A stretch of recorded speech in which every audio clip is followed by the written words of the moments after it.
चलिए, आज हम लोग हमारे लेक्चर में कुपोषण स्टार्ट करने जा रहे हैं, जो कि हमारे पार्ट अ यानी कि खंड अ का एक टॉपिक है। कुपोषण के बारे में जैसा कि मैंने आपको लास्ट क्लास में एक बार बता दिया था, इसे हम फिर से रिवाइज कर लेते हैं। कुपोषण क्या है? तो सिंपल सी भाषा में अगर आपको मैं समझाऊं तो उत्तम पोषण की जो विपरीत दिशा है उसी को हम क्या बोलते हैं? कुपोषण कहते हैं। तो उत्तम पोषण क्या है? उत्तम पोषण का मतलब है ऐसा पोषण जिसमें संतुलित मात्रा में आहार उपस्थित हो, इसे कहते हैं हम सुपोषण या उत्तम पोषण। अच्छा, पोषण और आहार में क्या अंतर है? क्या आप बता पाएंगे मुझे?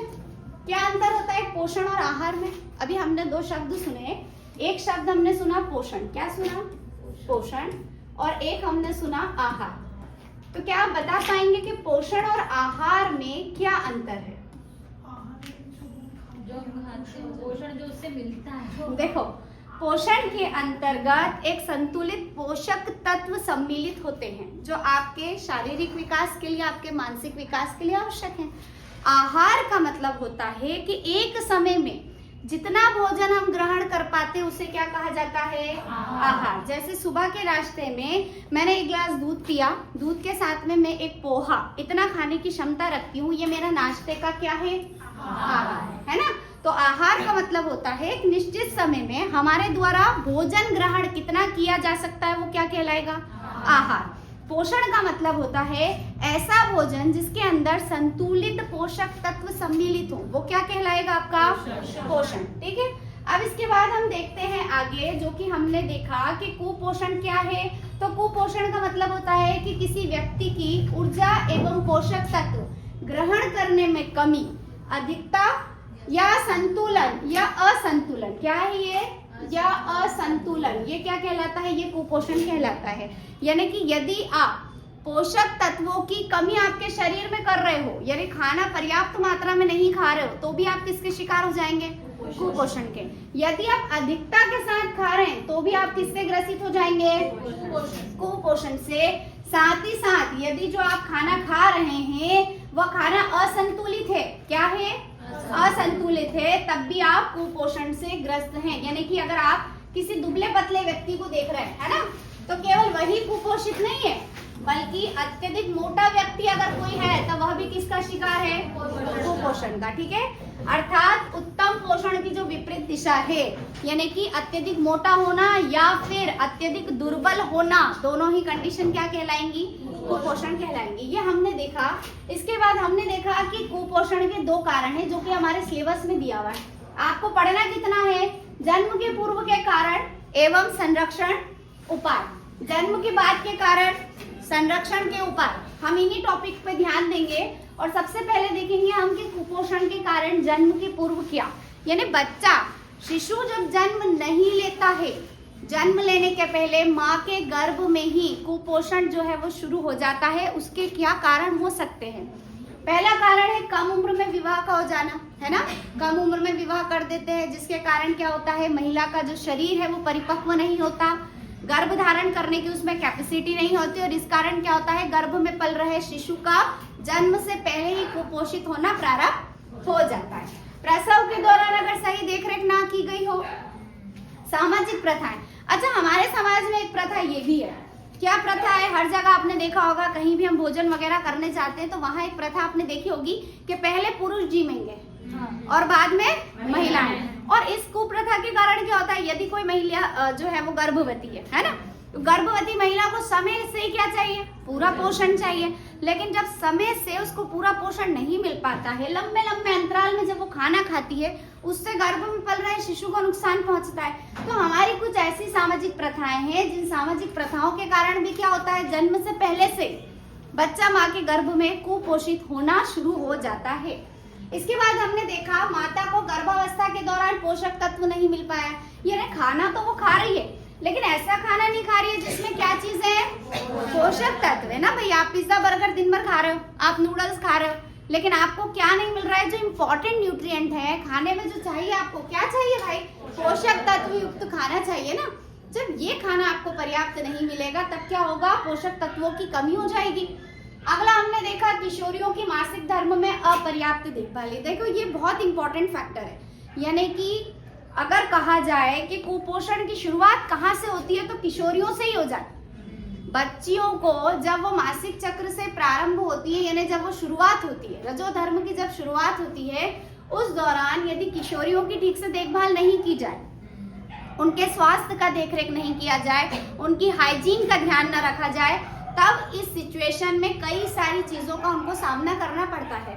जैसे अगर देखें, कुपोषण का किशोर अवस्था में पहला जो लक्षण है वो ये लक्षण है व्हाइट डिस्चार्ज का होना। महिलाओं में खास तौर पर किशोरियों में आप देखते हैं कम उम्र में व्हाइट डिस्चार्ज की समस्या बहुत ज्यादा होती है, और उसका कारण होता है सही समय पर पोषक तत्वों की कमी, अत्यधिक काम में बच्चियों को लग्न कर देना, है ना, इसके अलावा आराम ना सही समय पर मिल पाना, इन सब कारणों से बच्चियां कम उम्र में कुपोषित रह जाती हैं। उनका शरीर, उनका जो यूटेरस है, उनका जो फैलोपियन ट्यूब है, वो परिपक्व नहीं हो पाता।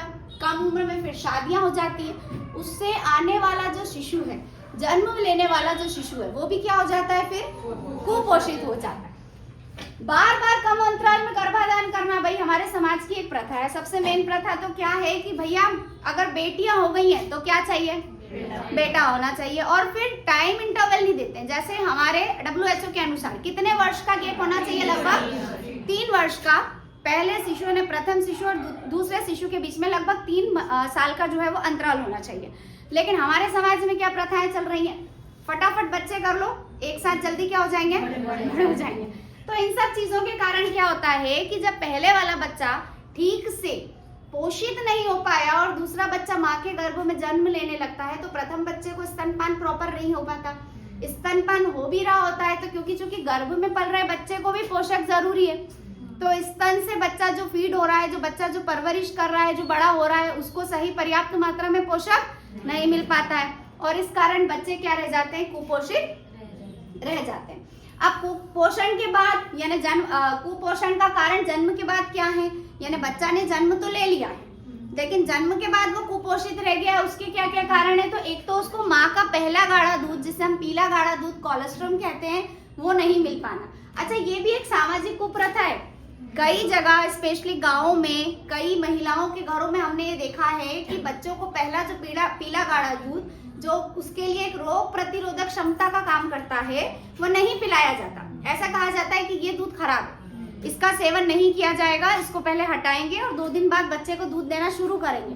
तो जब कोलेस्ट्रॉम नहीं मिल पाता बच्चे को, तो बच्चे को कई सारी जो गंभीर बीमारियां हैं वो उसके अंदर जड़ बना लेती हैं, और बच्चा बीमारी से लड़े या पोषक तत्व उसको मिले, उसके कारण भी वो क्या हो जाता है, कुपोषित रह जाता है।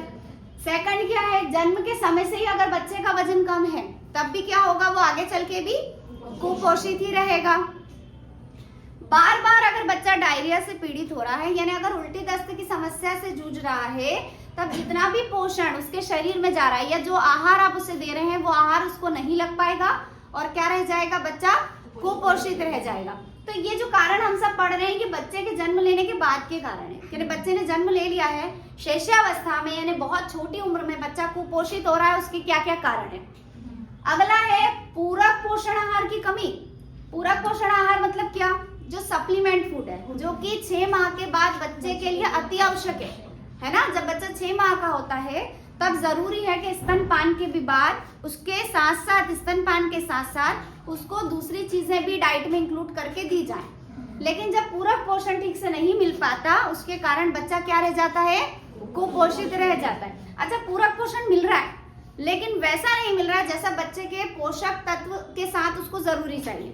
यानी माताएं दे तो रही हैं लेकिन डब्बा बंद फूड स्टार्ट कर दिया है, साथ ही साथ क्या कर दिया है, ऐसा खाना शुरू कर दिया है बच्चे को जो उसके डाइट के लिए अच्छा नहीं है। चॉकलेट स्टार्ट कर दी है हमने, इसके अलावा हमने उसको ऐसा फूड देना स्टार्ट कर दिया है जो उसके स्वास्थ्य के लिए हानिकारक है। तब भी क्या हो जाएगा, पूरक पोषण आहार की उसमें कमी रह जाएगी, जिससे बच्चा कुपोषित रह जाएगा। अगला जो कारण है वो है गरीबी या पारिवारिक बेरोजगारी। कहने का मतलब ये है कि अगर परिवार में गरीबी है, यानी कि चाहते हैं माता पिता कि हम अपने बच्चे की अच्छे से परवरिश करें, उसको सब कुछ खाने पीने को दें, लेकिन फिर भी क्या है, आर्थिक स्थिति ठीक नहीं है ना। परिवार में कमाने वाला एक है लेकिन खाने वाले 10-12 लोग हैं, बेरोजगारी बहुत है परिवार में। ऐसी स्थिति में भी बच्चे का ठीक से क्या नहीं हो पाता, पोषण नहीं हो पाता है, और उसके कारण भी बच्चा क्या रह जाता है, कुपोषित, माल न्यूट्रिशन से ग्रसित रह जाता है। ये तो कारण हुए। पहला हमने कारण देख लिया था कि जन्म से पहले क्या कारण है कुपोषण के और जन्म के बाद क्या कारण है कुपोषण के। इसके बाद जो हम स्टार्ट करा था टॉपिक वो था कि भाई हम पहचाने कैसे कि कुपोषण है हमारे बच्चे को। तो कुपोषण की क्या क्या पहचान है। पहला देखो, फर्स्ट जो मेन चीज है वो वजन की कमी है। लेकिन अभी हमने थोड़ी देर पहले क्या देखा कि वजन की अधिकता भी इसमें शामिल की जा सकती है। मान लिया जाए कि बच्चा जो है ना, छोटा सा बच्चा है लेकिन वो बच्चा अत्यधिक गोलू मोलू है। हम कह रहे हैं बड़ा बड़ा क्यूट सा बच्चा है, लेकिन क्या है, अत्यधिक वजन हो रहा है आपके बच्चे का, है ना।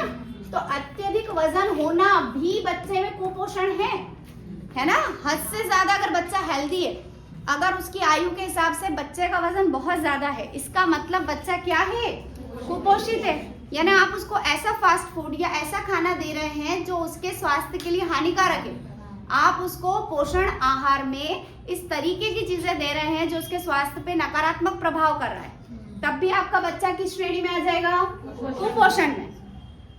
शारीरिक वृद्धि का रुक जाना, कहने का मतलब है कि यदि बच्चे को कुपोषण का शिकार हो गया, बच्चे का शारीरिक विकास तो अवरुद्ध होगा ही होगा, साथ ही साथ मानसिक विकास भी रुक जाएगा। मानसिक रूप से भी बच्चा क्या हो पाएगा, परिपक्व नहीं हो पाएगा। अच्छा, बच्चा हमेशा कैसा रहेगा, चिड़चिड़ा रहेगा, उसके अंदर चिड़चिड़ापन लगातार बना रहेगा। मतलब आप खिला रहे हो, आप पिला रहे हो, आप प्यार कर रहे हो, आप बात कर रहे हो, बच्चा आपका क्या करेगा, आपको पूरे टाइम अवॉइड करेगा, वो चिड़चिड़ा रहेगा, रोता हुआ ही रहेगा। आप बोलेंगे भैया क्या प्रॉब्लम है इसको, डॉक्टर को भी दिखा रहे हैं, बच्चे को फीवर भी नहीं है, लेकिन आपका बच्चा हमेशा चिड़चिड़ा है क्योंकि वो कुपोषित। उसके शरीर में आंतरिक अंगों में जिन पोषक तत्वों की जरूरत है वो उसको क्या हो रही है, मिल नहीं पा रही है, और नहीं मिल पा रही है तो चिड़चिड़ा होना क्या हो जाएगा, स्वाभाविक। अगली चीज है त्वचा पर झुर्रियां, है ना, क्योंकि त्वचा पर झुर्रियों का आना एक बेसिक कारण होता है कुपोषण का। यदि आपकी त्वचा पर झुर्रियां हैं, इसका मतलब बच्चा कैसा हो रहा है, कुपोषण का शिकार हो रहा है। अच्छा, यहाँ देखा होगा बच्चों के सर पे सलवटें होती हैं, इस तरीके के कुछ साइंस दिखाई देते हैं। गर्दन पे स्पेशली ये जो गले वाला जो हिस्सा होता है, यहाँ गले की जो चमड़ी होती है, यहाँ पर बच्चे के बहुत सारे सल देखने को मिलते हैं जो बच्चे बहुत ही कमजोर होते हैं। ये कुछ साइन है जिनसे आपको पता चल सकता है कि बच्चा किस चीज का शिकार है, कुपोषण।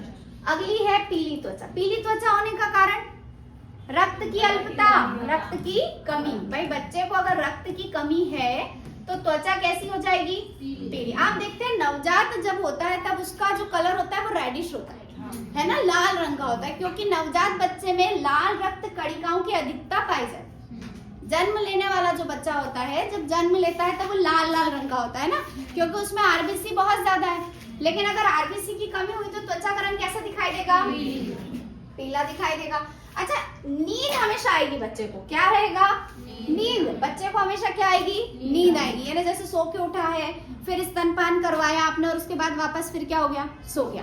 आप चाहते हैं कि बच्चा आपका एक्टिव रहे, खेले बोले, लेकिन बच्चे को हमेशा क्या रहेगी, उबासी आएगी और नींद आएगी। इसमें देखो दो चीज हो सकती है, या तो नींद भी आए या फिर उसको एक और प्रॉब्लम हो जाए, अनिद्रा। क्या हो जाए, अनिद्रा क्या होता है, बिल्कुल बच्चा आपका सो ही नहीं रहा है, बहुत ज्यादा चिड़चिड़ा हो रहा है। इसका भी क्या रीजन हो सकता है, बच्चा आपका कुपोषित है। एडिमा का होना, एडिमा क्या है, एक तरह का सूजन, ऐसा सूजन जिसमें आपका जो बच्चे होता है, जब आप गड्ढा पड़ जाता है, जिस हिस्से पे भी सूजन है, अगर आप उंगली गड़ाते हैं तो वहां क्या पड़ जाएगा, गड्ढा हो जाएगा। तो एडिमा होना ये भी एक रीजन जो दिखाई देती है कुपोषण में। आपको सिम्टम है इसके। पाचन क्रिया में गड़बड़ी रहेगी भैया बच्चे की, बच्चा जो भी चीज खाएगा उसको क्या नहीं कर पाएगा, डाइजेस्ट नहीं कर पाएगा, ठीक है। तो ये कुछ रीजंस हैं। इसके बाद हम देखते हैं कुपोषण की स्थिति बच्चों में देखने के लिए हम इसको निम्न वर्गों में बांटकर इसका अध्ययन कर सकते हैं, ठीक है। ठीक, चलो। WHO और यूनिसेफ के अनुसार देखा है कि 4 स्थितियां हैं। 4 स्थितियों में हम क्या कर सकते हैं, हम कुपोषण की स्थिति को माप सकते हैं, ठीक है। स्टंटिंग, वेस्टिंग, प्रोटीन ऊर्जा कुपोषण या फिर गंभीर तीव्र कुपोषण, ठीक है। ये 4 चीजें हैं। 4 चीजें आपको देखना है जो कि क्या बताती हैं कि क्या बच्चा कुपोषित है। इसको जांचने के लिए 4 तरीके यूज किए जाते हैं। पहला स्टंटिंग, सेकंड वेस्टिंग, फिर protein energy malnutrition and severe acute malnutrition, ठीक है। देखो स्टंटिंग क्या होता है, बिल्कुल, देखो बच्चा जो है वो क्या होगा, आयु के हिसाब से लंबा नहीं होगा, यानी आयु के हिसाब से अगर शारीरिक लंबाई बच्चे की नहीं है तो उसे कहलाता है स्टंटिंग। पहली चीज देखना है कि बच्चा जितनी एज है उसकी, क्या उसकी लंबाई उतनी हो रही है। पता चला एज से ज्यादा हो गई है तो भी हो सकता है कि कोई कुपोषण है या कोई डिसऑर्डर है उसके अंदर, या फिर अगर वो ड्वार्फ है यानी अपनी एज के हिसाब से क्या है बच्चा छोटा है, तब भी ये क्या हो सकता है, कुपोषण हो सकता है। तो स्टंटिंग का मतलब होता है कि आयु के अनुसार शारीरिक लंबाई का ना होना। पहला पॉइंट आपको ध्यान रखना है, स्टंटिंग का मतलब है कि आयु के अनुसार क्या नहीं होना, शारीरिक लंबाई का ना होना। अच्छा, इसके क्या कारण हो सकते हैं? तो मैंने आपको बताया गर्भावस्था के दौरान अगर माँ खान पान में कमी कर रही है या फिर उसको ठीक से पोषक तत्व नहीं मिल रहे। एक और कारण, गर्भावस्था में यदि माता ऐसी चीजों का प्रयोग कर रही है जो कि हानिकारक है ना, नशीले पदार्थों का सेवन कर रही है, जैसे स्मोकिंग, जैसे कि ड्रिंकिंग, अल्कोहलिक, ये सारी की सारी चीजें क्या करते हैं, भ्रूण के विकास में अवरुद्ध कर देते हैं, रोक लगा देते हैं, और इसके कारण गर्भ में ही बच्चे का शारीरिक विकास रुक जाता है। गर्भ में बच्चा अगर विकसित नहीं हो रहा है तो जन्म के बाद भी विकास रुक जाएगा। और ये पता कब चलेगा हमें, बिल्कुल 2 साल होते होते, लगभग जब बच्चा 2 साल का होता है तब माताएं फिक्र करती हैं कि यार बच्चा चल नहीं पा रहा है, हमारा बच्चा तो घुटने भी नहीं पकड़ रहा है, बाकी बच्चे तो दौड़ रहे हैं इस आयु में। तब ये पता चलता है कि हमारा बच्चा किस चीज का शिकार हो रहा है, स्टंटिंग का। तो कुपोषण को मापने के या कुपोषण के वर्गों को जानने के 4 तरीके। कैसे? पहला स्टंटिंग। स्टंटिंग आपको बताता है कि आयु के हिसाब से बच्चे की लंबाई है अन्यथा नहीं है। सेकंड है वेस्टिंग। वेस्टिंग का मतलब होता है कि क्या लंबाई के हिसाब से आपके बच्चे का वजन है ना। पता चला बच्चा लंबा तो है, 4 फुट 11 इंच का है, लेकिन उसका वजन जो है मात्र 35 किलो है। कैसा लगेगा वो बच्चा? अत्यधिक कुपोषित, बिल्कुल निर्बल, बहुत ही दुबला सा, जिसके अंदर कोई शारीरिक क्षमता आपको नहीं दिखाई देगी।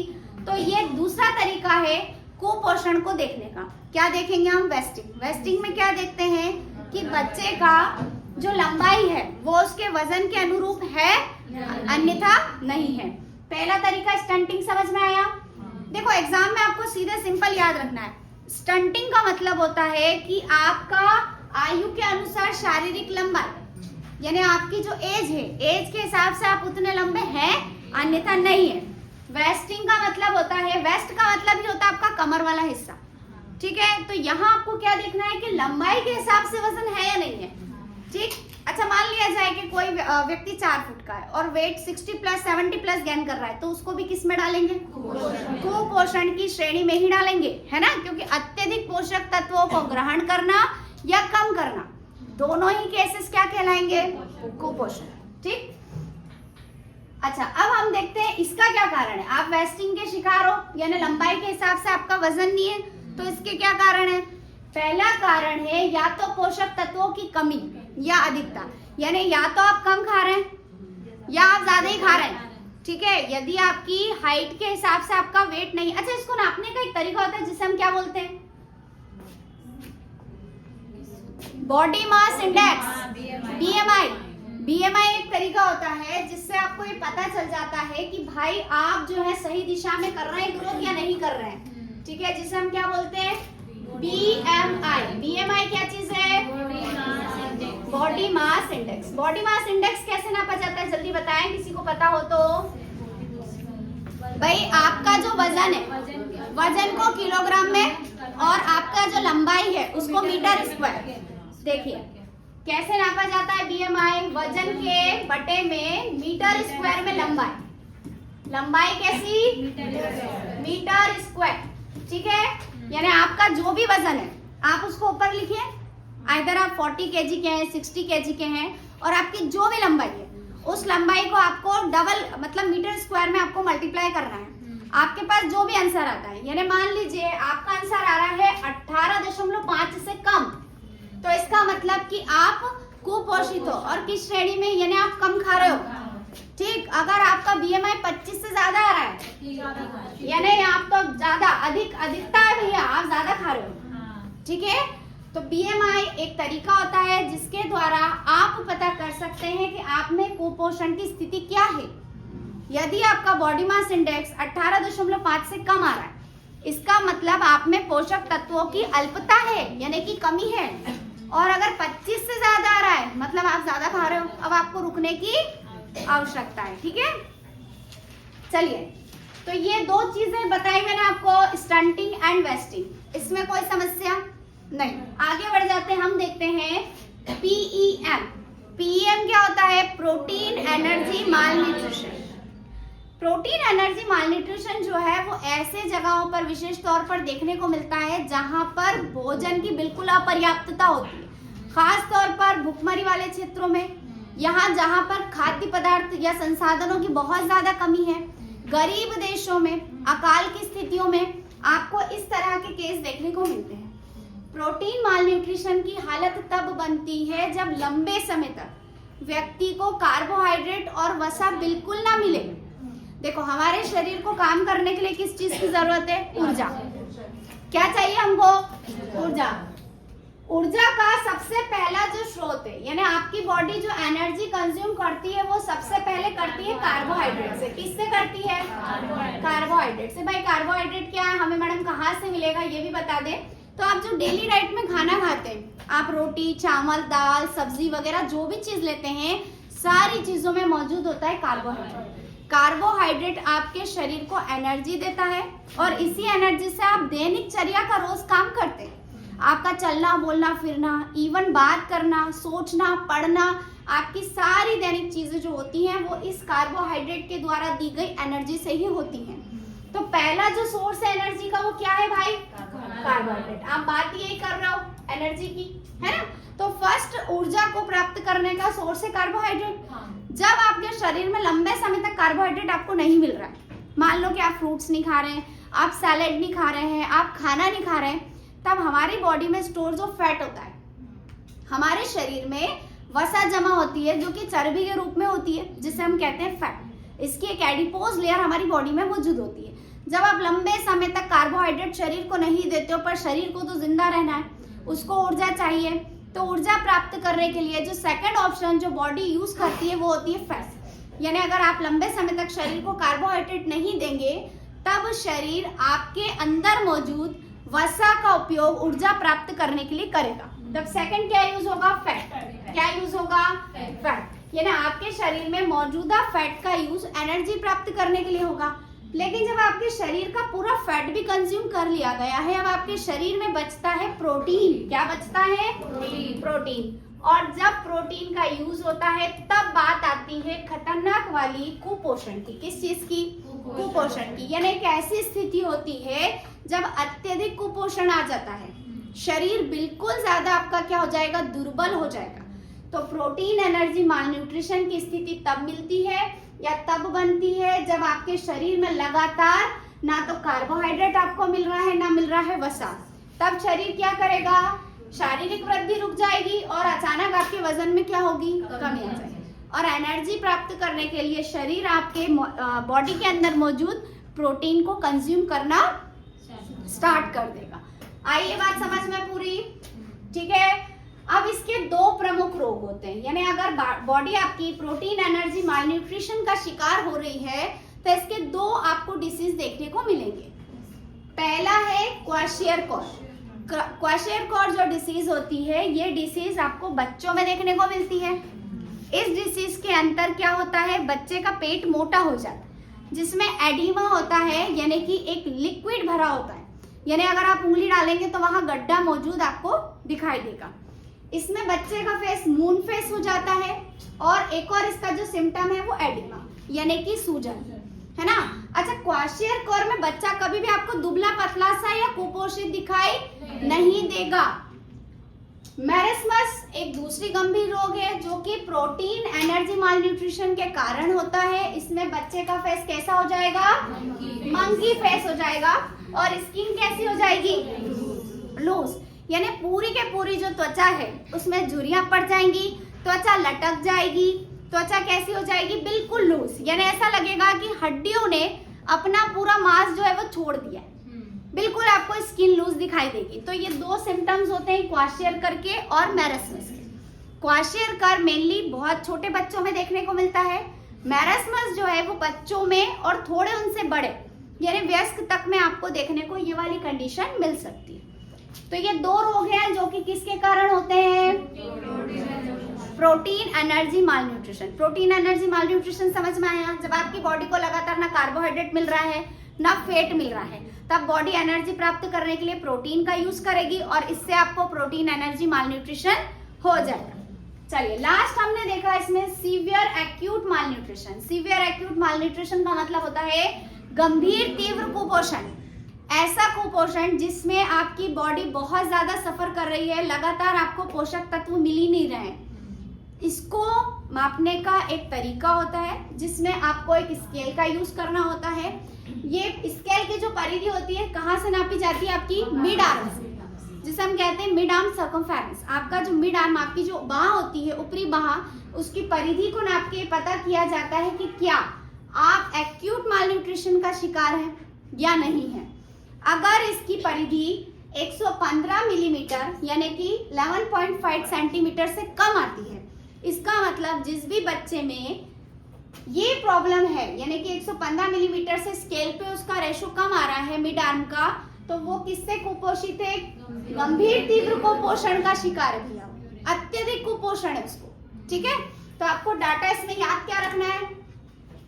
ये वाला जो डाटा है यानी कि कितना 115 मिलीमीटर से कम, ये आपको याद करना है। सीधे सीधे आपसे क्वेश्चन पूछ सकता है सीवियर एक्यूट मालन्यूट्रिशन में मिड आर्म सर्कमफेरेंस की परिधि एक कुपोषित बच्चे में क्या या किससे कम होगी, तो वो कितनी होना चाहिए? इतनी। तब आप बताएंगे कि भाई बच्चा क्या है? कुपोषित है। क्या है? कुपोषित है ना। अच्छा, ये जो स्केल होती है इसमें 3 कलर होते हैं। कैसे कलर होते हैं? 3 कलर। कौन कौन से होते हैं? हरा, पीला, लाल। अगर हरे पे जाकर आपकी स्केल रुक रही है इसका मतलब बच्चा पोषित। अगर वो पीले पे आ रही है इसका मतलब वो कुपोषित की ओर बढ़ रहा है। और अगर रेड पे आ रही है तो बच्चा कुपोषण का शिकार है। और रेड पे भी अगर मिड आर्म सर्कमफेरेंस यानी आपकी ऊपरी बाह की, मध्य बाह की जो परिधि है वो 115 मिलीमीटर से कम है, तो वो किसका शिकार है? ठीक है, सीवियर है, दैट इज सिक्योर नहीं, ये गलत लिखा है ना।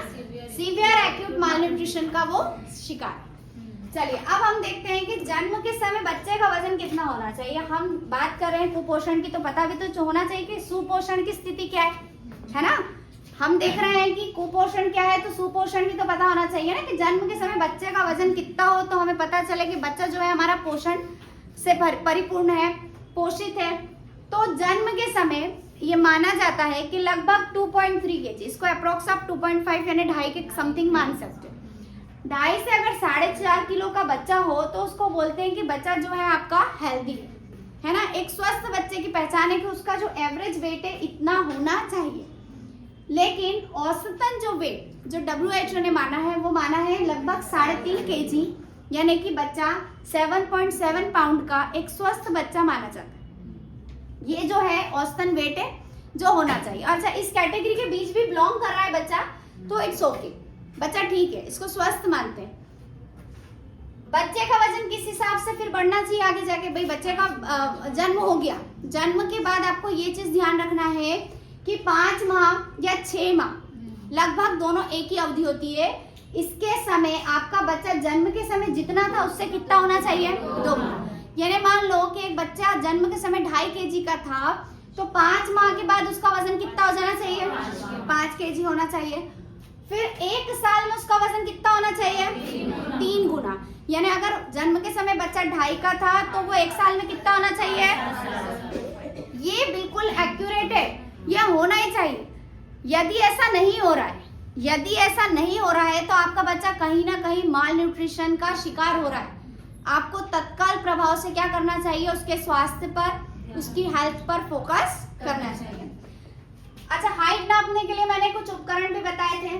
देखो, एक तो होता है इन्फेंटोमीटर, जब बच्चा 2 साल से कम हो, वो ऐसा होता है, इस पे आपको लिटाना होता है और लिटाकर आप उसका जो है हाइट का मेजरमेंट ले सकते हैं।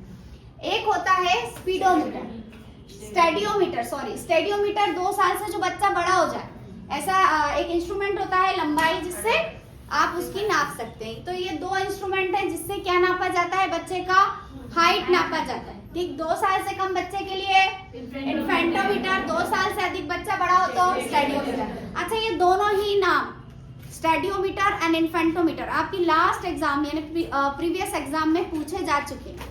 हाइट मापने के जो आपके यंत्र हैं, जो उपकरण हैं, उनका नाम क्या है, इन्फेंटोमीटर एंड स्टेडियोमीटर। स्टेडियोमीटर कितने वर्ष के लिए अधिक और इन्फेंटोमीटर 2 साल से कम। ठीक है, चलो अब यहाँ से हमको टॉपिक आज का हमारा देखना है। अभी तक जो था वो एक क्विक रिवीजन था। क्विक रिवीजन के बाद आज जो हम टॉपिक स्टार्ट करेंगे वो ये करने वाले हैं कि बच्चे की जन्म के समय जो है वो हाइट क्या होना चाहिए। ठीक, जन्म के समय लगभग जो बच्चा होना चाहिए वो 50 सेंटीमीटर से 51 सेंटीमीटर का होना चाहिए। ये वाला जो चीज है वो क्या है, इम्पोर्टेंट फैक्ट है कि बच्चा जन्म के समय उसकी हाइट कितना कैरी करे, 50 से 51 सेंटीमीटर। ठीक, अगर इससे लंबा हो तो भी ठीक है, इससे कम हो तो कुपोषित है ना। 4 साल में जन्म के समय से बच्चे का जो हाइट है वो कितनी होगी, 2 गुनी। यानी मान लिया जाए जन्म के समय बच्चा 50 सेंटीमीटर था तो 4 साल में उसकी हाइट कितनी हो जाना चाहिए, 100 सेंटीमीटर। बिल्कुल डबल होगी ना, 4 साल में होगी, लेकिन डबल आपको ये भी ध्यान रखना है। ठीक है, यानी जन्म के समय अगर बच्चे की हाइट 50 सेंटीमीटर है तो 4 साल बाद वो कितनी होना चाहिए, 100 सेंटीमीटर, यानी कि जन्म के समय से डबल। ठीक, 13 साल में कितनी होगी, 3 गुनी, यानी कि 150 सेंटीमीटर बच्चे की हाइट तब पहुंचना चाहिए जब वो 13 ईयर का कंप्लीट हो जाए। ठीक, अब इसके हिसाब से एक एवरेज बताया गया है कि यदि जन्म के समय बच्चा 50 सेंटीमीटर का है तब 1 साल में उसकी हाइट अप्रोक्स कितनी हो जाएगी, 75 से 76 सेंटीमीटर। 2 में कितनी होना चाहिए, 87, 3 में 96 सेंटीमीटर, और वही 4 साल में 2 गुनी की बात की थी, यानी कि 100 सेंटीमीटर के समथिंग 4 साल में होना चाहिए। तो क्या मैडम हमसे ये वाला डाटा भी पूछा जाएगा, नहीं पूछा जाएगा। आपसे केवल ये वाला डाटा पूछा जाएगा कि 4 साल में कितनी होगी, 13 साल में 3 गुना। क्वेश्चन इस तरीके से बनेगा, जन्म के समय से लेकर बच्चे की जो हाइट है यानी लंबाई है लगभग कितने वर्षों में 3 गुनी हो जाती है। तो आपको ये आंकड़ा याद रखना है। यह प्रश्न पूछा जाए जन्म समय से लेकर कितने वर्षों में या कितने वर्ष का बच्चा होने पर उसकी जो लंबाई है वो लगभग जन्म की लंबाई से 2 गुनी हो जाएगी, 4 साल में, है ना, यही पूछा जाएगा। ये वाला जो डाटा है ये इस तरीके से क्वेश्चंस नहीं पूछे जाते, लेकिन ये आपको एक्सप्लेन किया जाए इसके लिए ये डाटा मैंने यहाँ पर डाला। चलो ये क्लियर है पूरा, ये डाटा फटाफट उतार लें, यहाँ से आपको करना है, जल्दी करें। जन्म के समय बच्चे की लंबाई, जन्म के समय बच्चे की लंबाई लगभग 50 सेंटीमीटर से 51 होना चाहिए। जन्म के समय बच्चे की लंबाई लगभग 50 सेंटीमीटर होना चाहिए। यह 4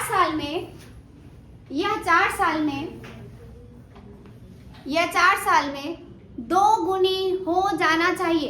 क्या डालेंगे हम डाटा कि यह 4 साल में कितनी हो जाना चाहिए, 2 गुनी हो जाना चाहिए, तथा 13 साल में कितनी होगी, 13 साल में 3 गुनी, यानी कि 3 गुना ये हाइट जो है वो बढ़ जानी चाहिए। 13 साल में कितनी होगी, 3 गुनी। ठीक, चलो इतना ही आपको लिखना है। ये जो डाटा है ये ना भी लिखेंगे तो चले। चलो अच्छा, अब हम बात करेंगे जो सबसे इम्पोर्टेंट है आपके कुपोषण में, माल न्यूट्रिशन का, यानी आपका जो माल न्यूट्रिशन वाला टॉपिक चल रहा है इसका जो मोस्ट IMP पार्ट है, अब हम वो पढ़ने जा रहे हैं और उसके लिए आपको ध्यान से अब समझना पड़ेगा। ठीक, 4 तरीके से कुपोषण की स्थिति को मापा गया है। अलग अलग तरह के क्लासिफिकेशन अलग अलग तरह के जो है पेडियाट्रिशियन द्वारा यानी कि बाल विशेषज्ञों के द्वारा, पोषण वैज्ञानिकों के द्वारा किए गए हैं। ठीक है, चलिए। अच्छा, पोषण विज्ञान के जनक कौन है, लेवाइजर। ठीक है, पोषण विज्ञान के जनक के रूप में हम किसे जानते हैं? लेवाइजर्स को जानते हैं। अब यहाँ पर आपको कुछ वर्गीकरण दिए गए हैं जिनसे पता चल जाए आपको कि कुपोषण की स्थिति क्या है। तो 4 तरह के वर्गीकरण हैं जिनको WHO ने मान्यता दी है और जिन वर्गीकरण के आधार पर कुपोषण की स्थिति को नापा जाता है।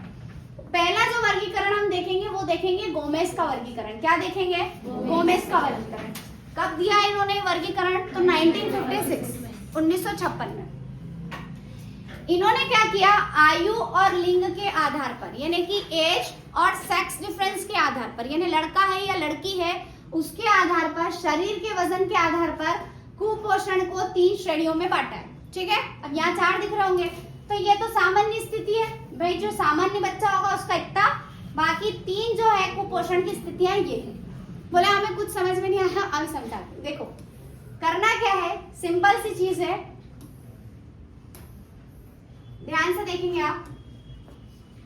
गोमेज ने बोला कैसे पता किया जाए कि कोई बच्चा कुपोषित है। इधर ध्यान देंगे, ध्यान से सुनेंगे, बहुत ही आसान है। तो इन्होंने क्या बोला? इन्होंने कहा कि एक सामान्य बच्चे का वजन, क्या करना है आपको? सामान्य बच्चे का वजन, इससे आपको एक कुपोषित बच्चे के वजन को क्या कर देना है? क्या कर देना है आपको? डिवाइड कर देना है कुपोषित बच्चे के वजन को।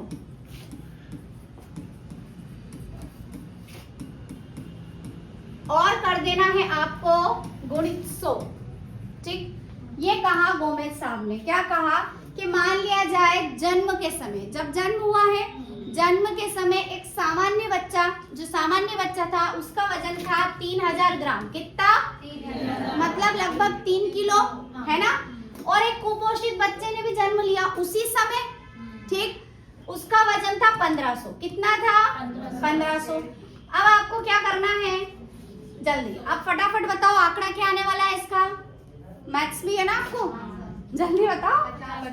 50। क्या आया? 50, है ना। तो बच्चा जो है 50 में आया, इसका मतलब वो किस श्रेणी से कुपोषित है? जल्दी से देखो, 50 किस कैटेगरी में आ रहा है? किधर? तृतीय श्रेणी में आ रहा है, यानी बच्चा जो है वो अत्यधिक कुपोषण की श्रेणी में है। किस श्रेणी में है? अत्यधिक। यानी कि आपको करना क्या है कि जन्म लेने के समय एक कुपोषित बच्चे के वजन को आपको किससे भाग दे देना है? सामान्य बच्चे के वजन से।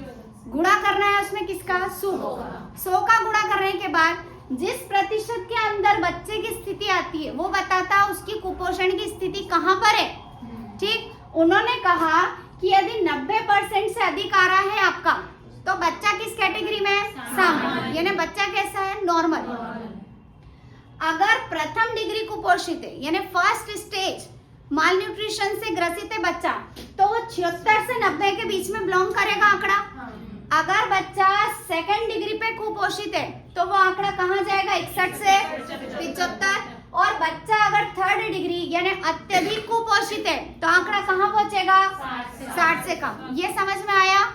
ठीक से आया वर्गीकरण, क्योंकि सीधे सीधे वो पूछेगा गोमेज के वर्गीकरण के अनुसार फर्स्ट डिग्री कुपोषण की श्रेणी कहाँ से कहाँ है, या सामान्य बच्चे की स्थिति क्या है। तो सामान्य बच्चे की स्थिति क्या है?